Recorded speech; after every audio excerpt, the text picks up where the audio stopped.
जिन लोगों ने अभी तक हमारे YouTube चैनल को सब्सक्राइब नहीं किया है उनसे रिक्वेस्ट है कि पहले सब्सक्राइब कर लें, जिससे आपको और भी एजुकेशनल वीडियोस मिलती रहें। हमारा नेक्स्ट टॉपिक है वास्तविक संख्याएं और उनके दशमलव प्रसार। जैसा कि आप लोगों को मालूम है, वास्तविक संख्याएं जो होती हैं वो पूर्ण संख्याएं, पूर्णांक होते हैं, परिमेय संख्याएं और जो अपरिमेय संख्याएं हैं वो सब मिलके हमारी वास्तविक संख्याएं बनाती हैं।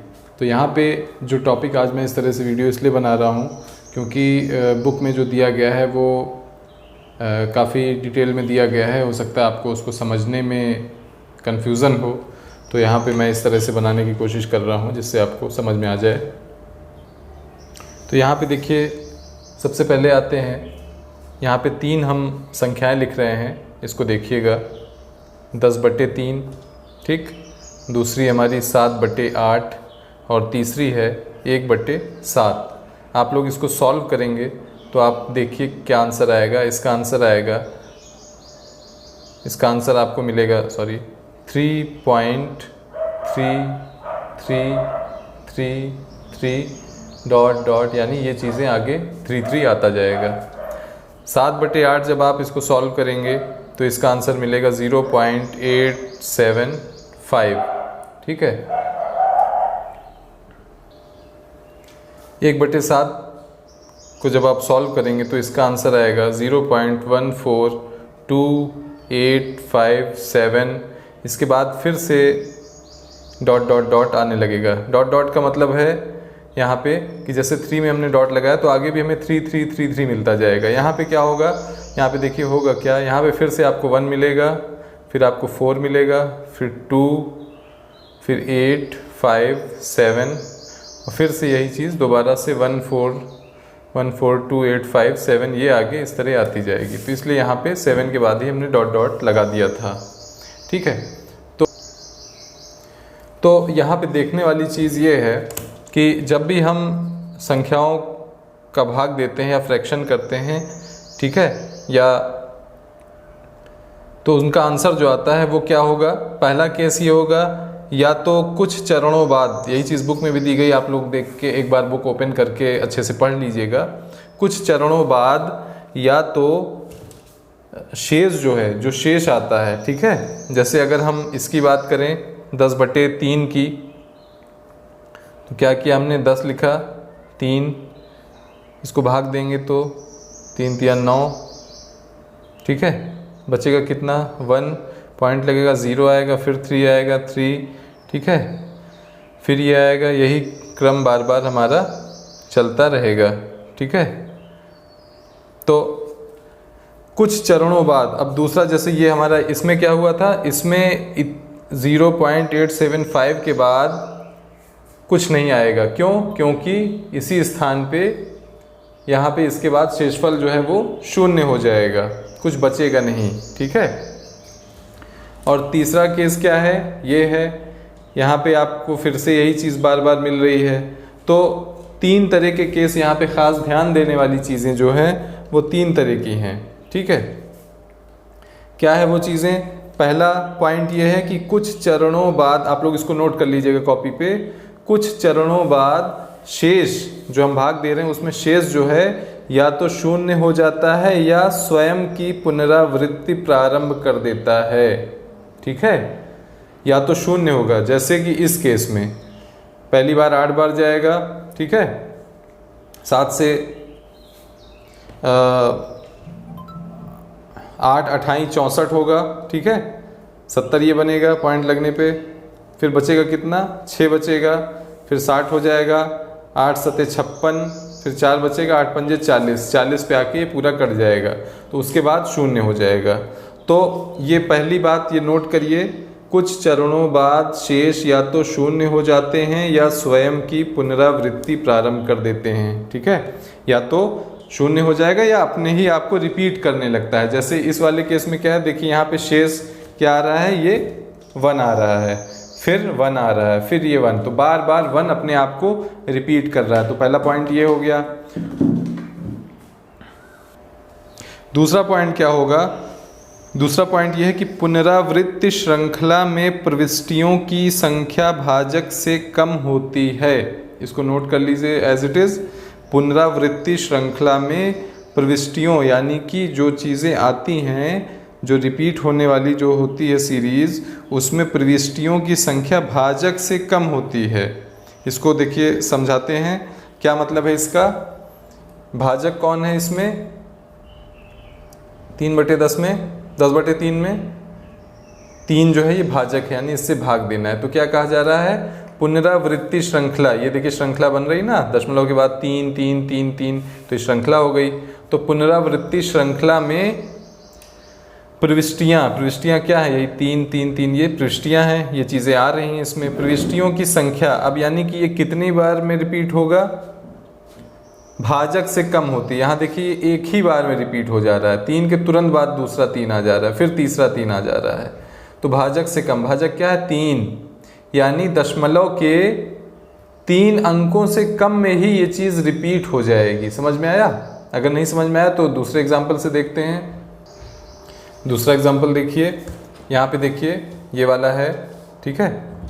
क्या हो रहा है? 0, ये इतना काटा, ये आंसर यहाँ पे लिखा हुआ है 0.142857, ठीक है। ये देखिए आप इस तरह से सॉल्व करेंगे, ये चीज़ें यहाँ पे लिखी हुई हैं। 7 आएगा, फिर 3 शेष बचेगा, 0 बढ़ेगा, ठीक है, 28, इस तरह से ये पूरा यहाँ तक आएगा। तो बात क्या कही जा रही है? पुनरावृत्ति श्रृंखला। अब श्रृंखला आप यहाँ पे भी देख सकते हैं, शेष की पुनरावृत्ति होनी है, ठीक है। तभी यहाँ पे हमें जब रिपीटेशन में हमें दोबारा से वही चीज़ कब मिलेगी? जब शेष में पुनरावृत्ति होगी, तब भागफल में भी पुनरावृत्ति होगी।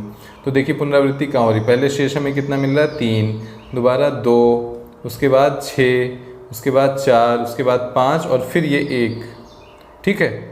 यहाँ तक हो गया। अब 1 का मतलब क्या है? जैसे ही हम यहाँ पे 0 बढ़ाएंगे, ये देखिए जैसे ही हम 0 बढ़ाएंगे क्या हो जाएगा?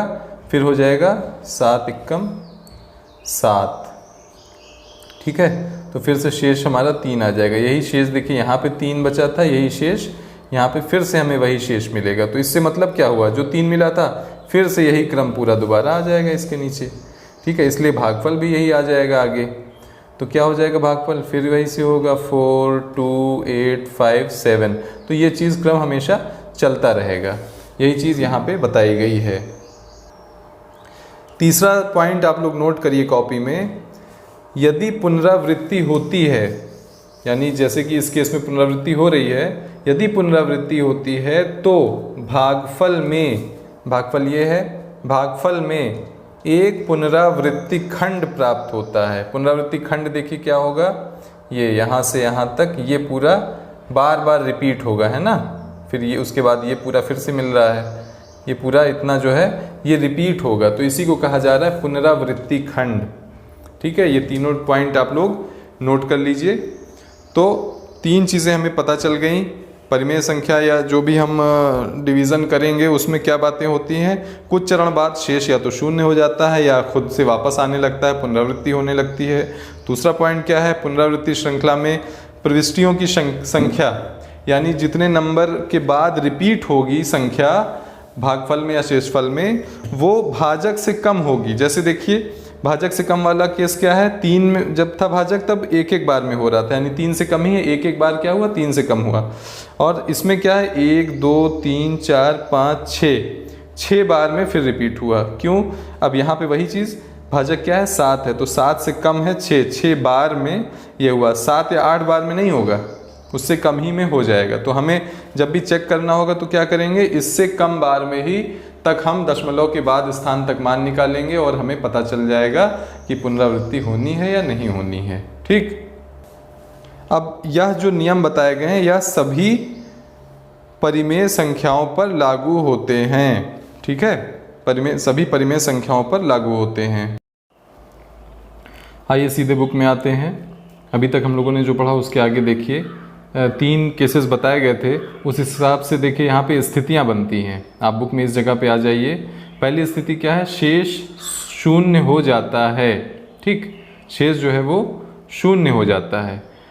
7/8 वाले उदाहरण में हमने ये देखा कि कुछ चरणों बाद शेष शून्य हो जाता है और 7/8 का दशमलव प्रसार 0.875 है।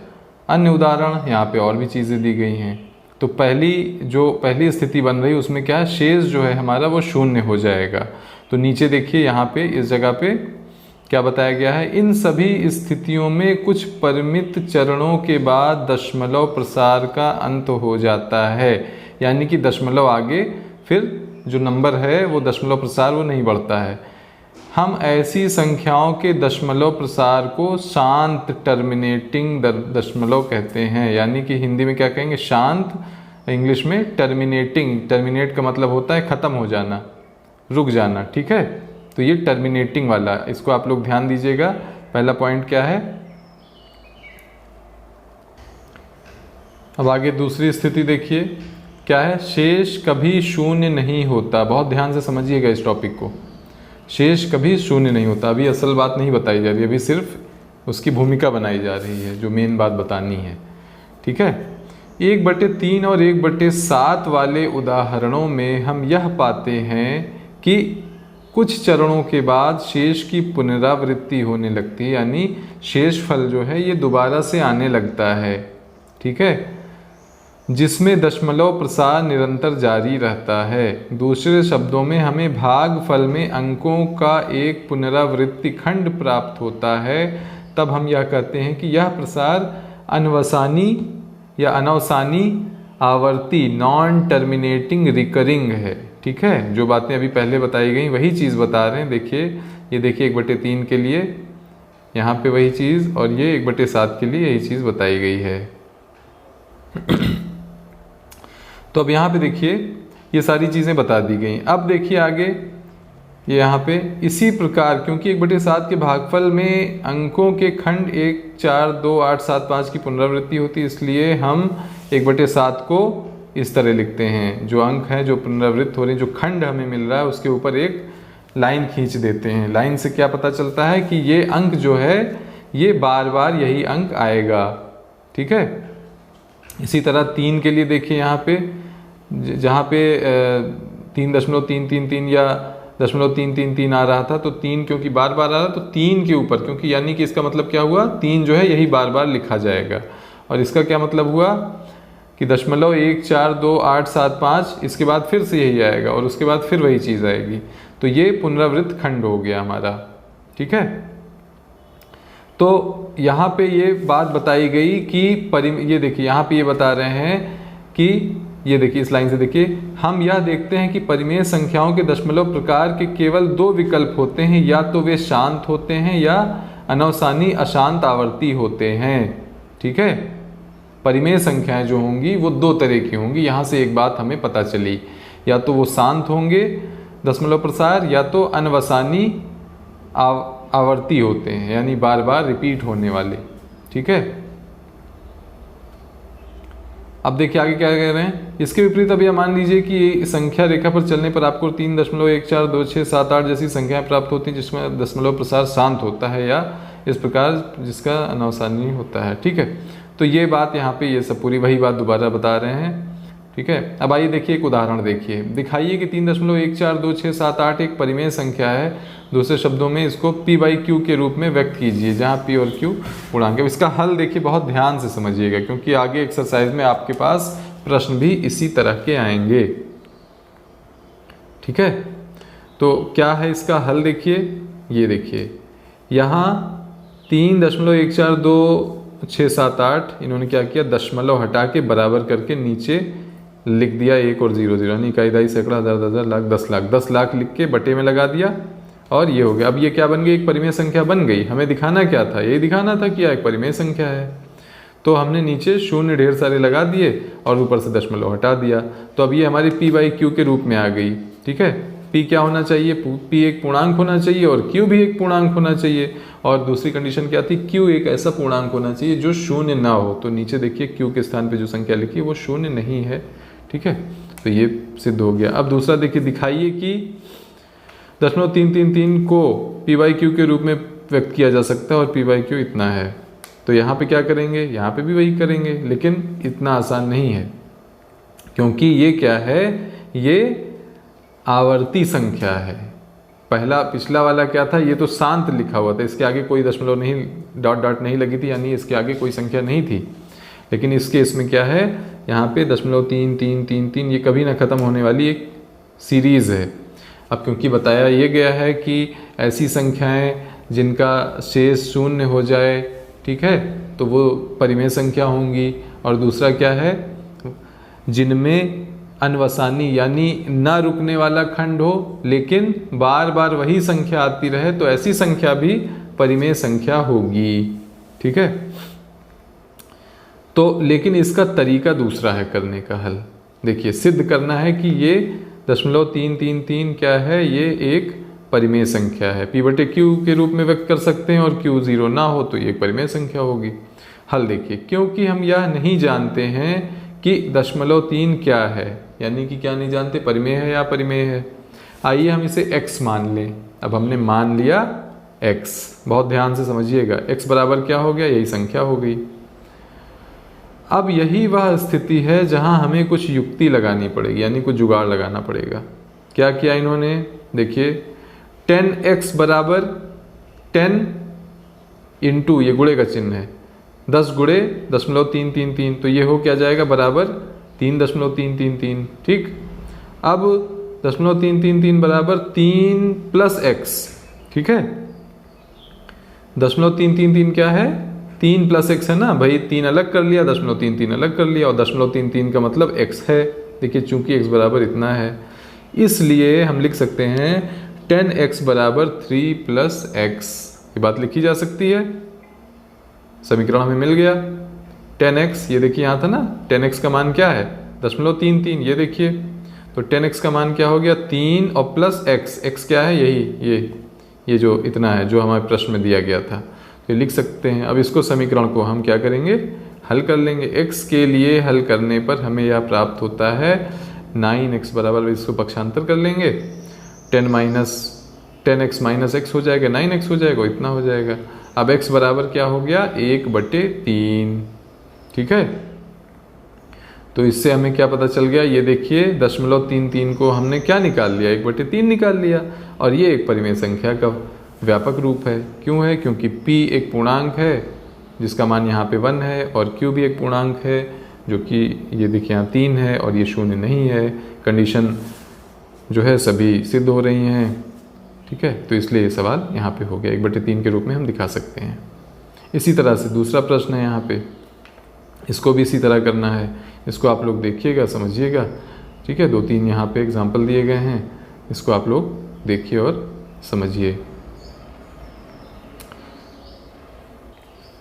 अब आगे आप लोग और देखिएगा, तो यहाँ पे देखिए एक लाइन पे आपको ये मिलेगा अपरिमेय संख्याओं के बारे में। अभी तक हम लोगों ने परिमेय संख्याओं की बात पूरी कर ली। अब देखिए, एक अपरिमेय संख्या का दशमलव प्रसार अनवसानी अनावर्ती होता है, ठीक है।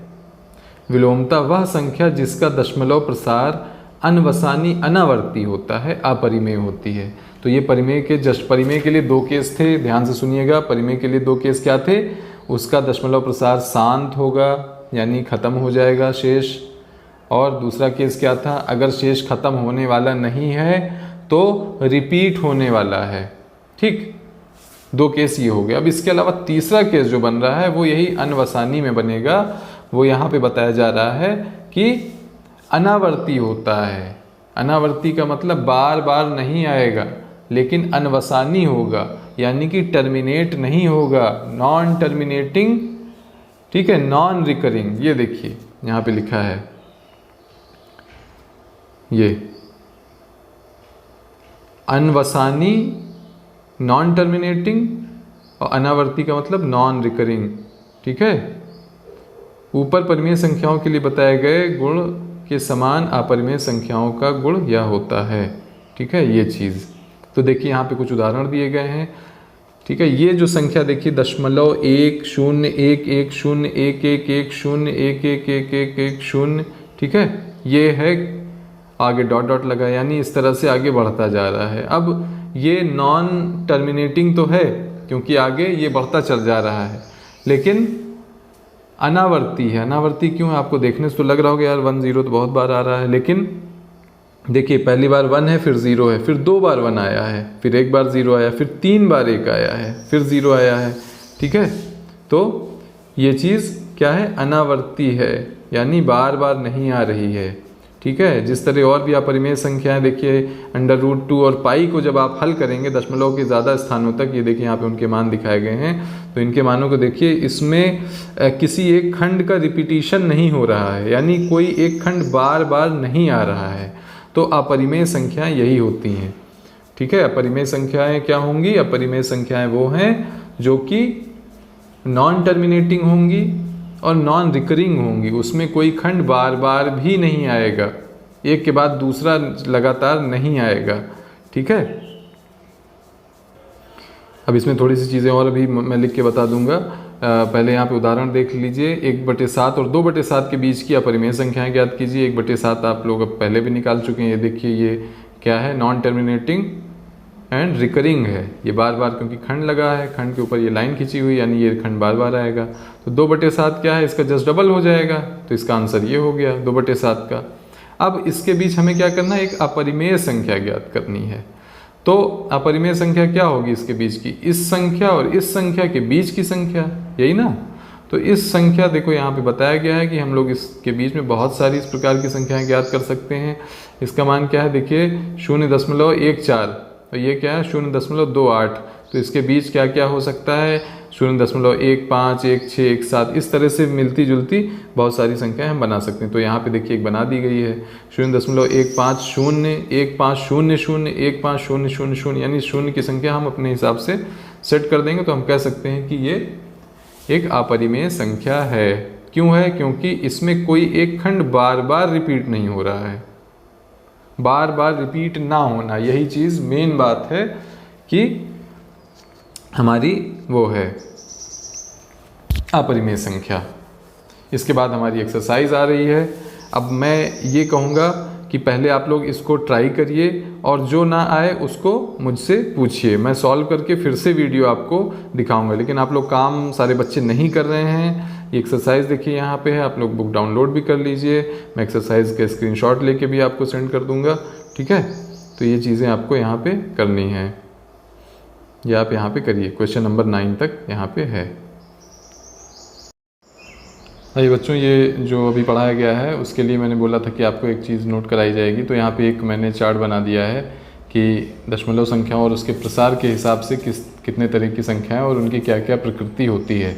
तो आप लोग इसको अपनी कॉपी पे बना लीजिए और यहाँ पे एक बार समझ लीजिए। ठीक है, 2 चार्ट मैंने बनाए हैं, एक ही चीज़ें हैं लेकिन 2 तरह से बनाई है।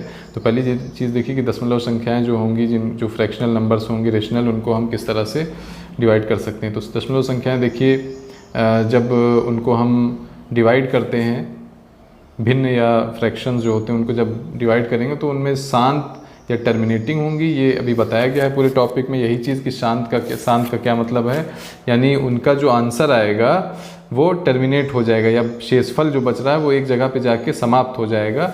और इस तरह की जो संख्याएं होंगी वो परिमेय होंगी। और इसी में दूसरा एक होगा अनवसानी।